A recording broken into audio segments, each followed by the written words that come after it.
Divine and royal greetings, family. Shayola Benta here, and I say welcome to another edition, episode of Shayola's Cosmic Corner.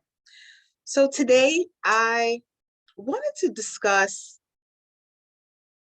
a post, and typically what I share is some form of what happened in life.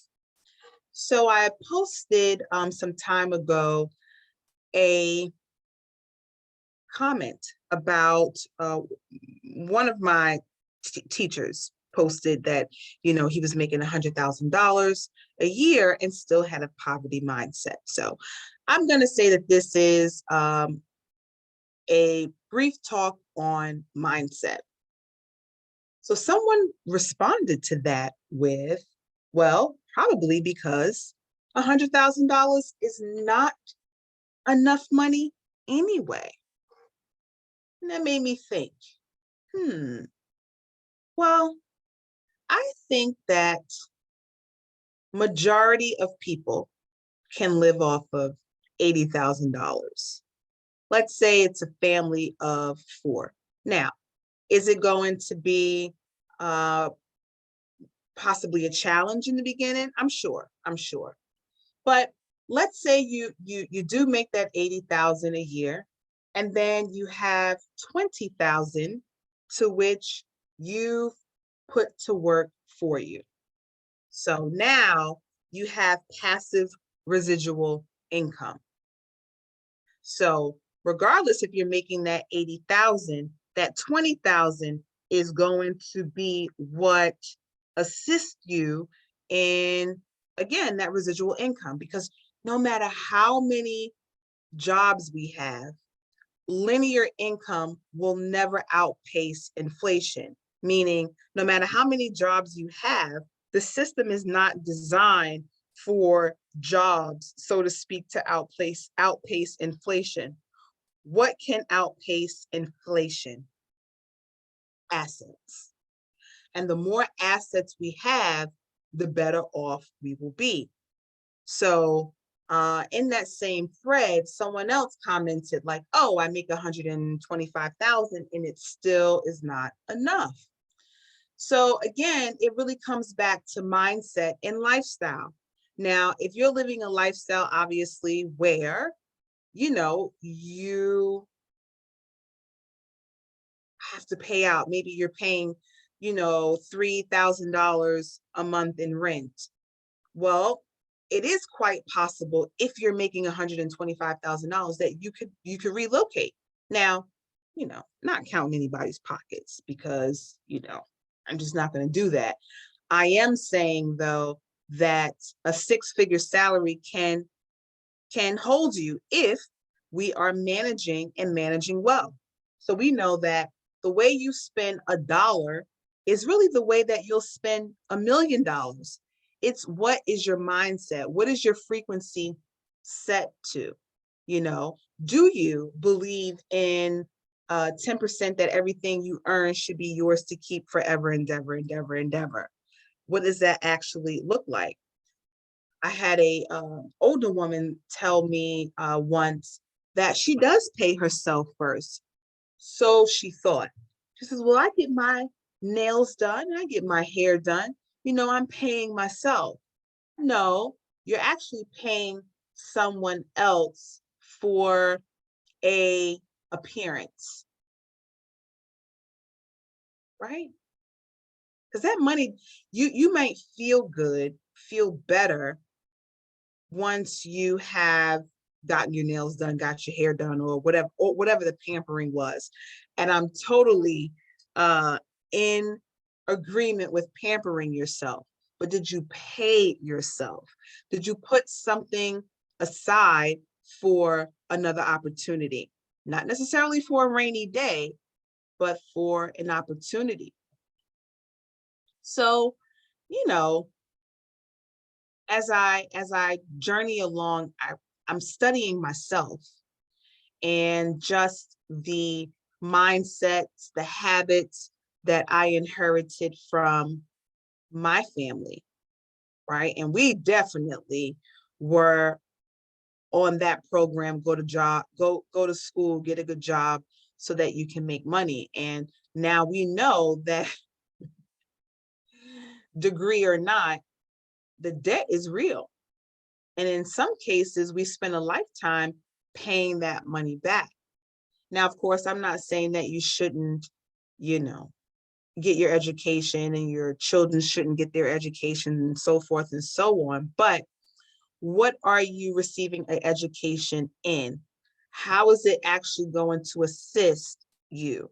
Is your education in a field that could quite possibly be um, replaced with AI? Because we know that a lot of jobs are.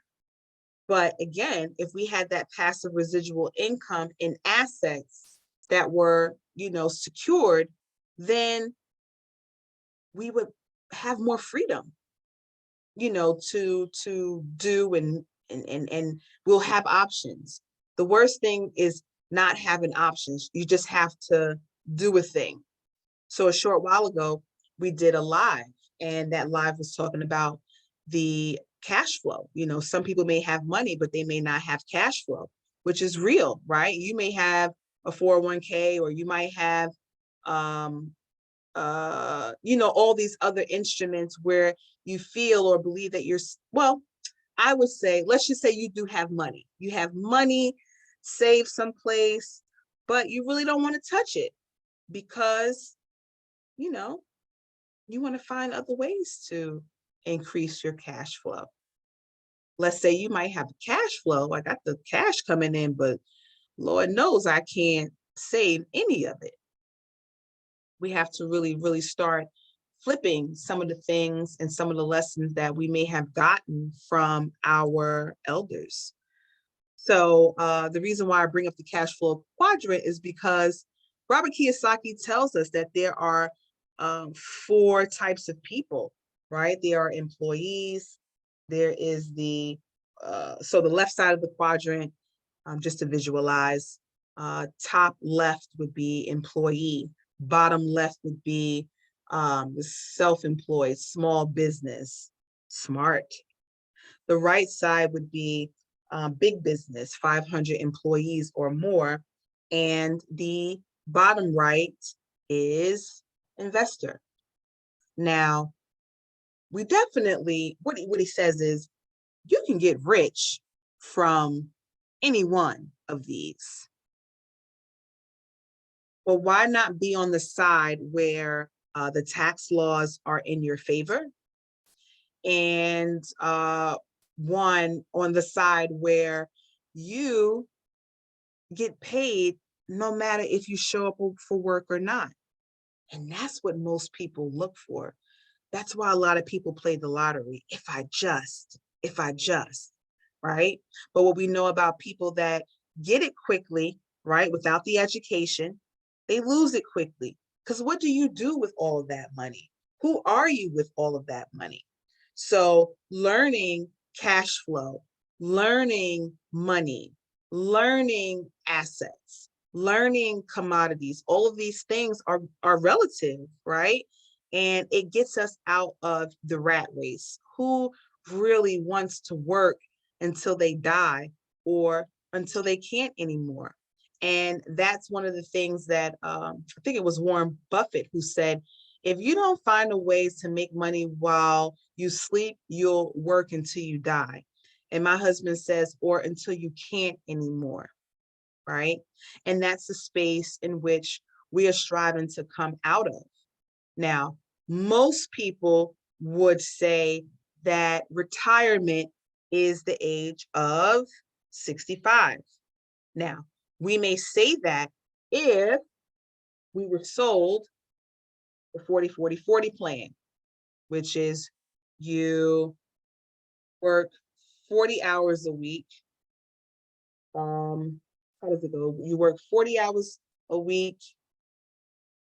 I forget what one of the 40s is, and then the other 40 is like only to retire on 40% of it. My husband heard me say it this way. He'll say, that's not how it goes. But what we do know is that when you are working, you say, okay, well, By the time I'm 65, I'll have enough pension or 401k, enough cushion for me to live out the rest of my days. Well, one, retirement has nothing at all to do with age. It has everything to do with money. So if you have the cash flow and the money saved in or invested, then even if you're 25, you could retire if you so choose. And let me tell you, I am going to be 43 at the end of the month. And my dream has always been, now I did put a number on mine, but to retire by 45, right? That's when I was in the old program. And I can do that now. I can do that now. And it feels really good to know that I don't have to rely on anything or anyone other than myself to make that happen. Now, of course, on the right side of the quadrant, that looks like big business. Now, the business that I am in, people say, well, you're working hard for somebody else's business. No, I'm actually partnered with a company and I work really hard for my business, right? Because it's definitely tax deductible and it's definitely willable. I can pass my big business on to whoever I choose. And you can't do that with a job, with it as an employee. And you really can't even do that on the within the S quadrant, right? So again, that S quadrant, which is the left side, bottom left, is self-employed, small business, or specialty. And specialty are like your doctors and your lawyers and things to that nature.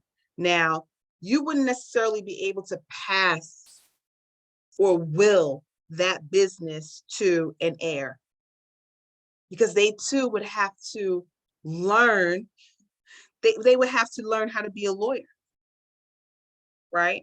Now, of course, you want them to know the business that you would will to them, but it definitely wouldn't take 8 years of training for that to happen. And what if they say, okay, well, I don't want to be a lawyer, I don't want to be a doctor, or I don't want to do that thing, but they will never say, oh, I don't want the passive residual income. No. So the right side of the quadrant is for freedom and the left side of the quadrant is for security. And the one thing that we do know is that nothing in this space and time is really secure if you haven't taken the time to secure it for yourself. And that's an ongoing journey, just as I think, because there are things to do. So our mindset is really, really important because it determines everything. So we have to really begin to examine our relationship with money and with cash. And remember that cash and money are not the same. They are not the same. And all tax brackets are not created equal. So just remember that if you're on the left side of the quadrant, and if you are an employee, which no shade at all to employees, but just know that you are working to build somebody else's business, one. Two, you're paying the larger amount of taxes than any other quadrant. And self-employed can fall within that space as well. So even if you are, again, an employee, you want to have something that is your own. So if your employer says, we have to let you go, it's like, oh man, but not like it's not a panic because you've been preparing. She's like, okay, well, I have a cushion. I have, something that obviously I can fall back on, AKA cushion. And I don't have to panic, right? I don't have to put myself into a stress mode. And of course, that's a whole nother conversation for a different day. But that stress is a whole new level of dis-ease, and that's a silent killer. So, we just want to again peek into our mindset and tweak. It's that unlearn to relearn, learn again, unlearn to relearn, and learn again, a continuous cycle. So we have to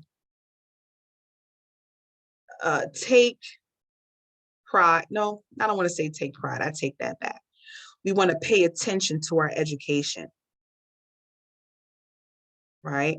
One of our master teachers also says if you don't know financial principles, then that means that someone is using financial principles against you. So we want to educate ourselves. Again, that's the mindset. And becoming self-sufficient and changing and becoming disciplined, not because we have to, but because we rather because we want to, or being forced to is because we have to. We have the internal desire to make changes and do things differently for ourselves. So, mindset definitely is key, because if you don't have control of your mind, trust and believe someone else does, and it's downhill from there. So I hope that this was helpful. Again, if you don't already have a copy of Robert Kiyosaki's Rich Dad Poor Dad, I would definitely suggest to invest in this book. Looks like it was originally written in 1997, right? So this is a jewel, and it really is for all ages. And we want to start teaching our children a little differently. I mean, I think a lot of them already know that that deal that you all sign the dotted line on, go to school, get a good education. Yeah, that doesn't really work. Doesn't really work, right? Because we still in debt over here. So, good debt versus bad debt is right there with good education versus bad education. So until the next episode, I hope that you are able to save 10% of everything that you earn in an asset, so that your money continues to make money for you. Until the next time, peace, love, and wholeness.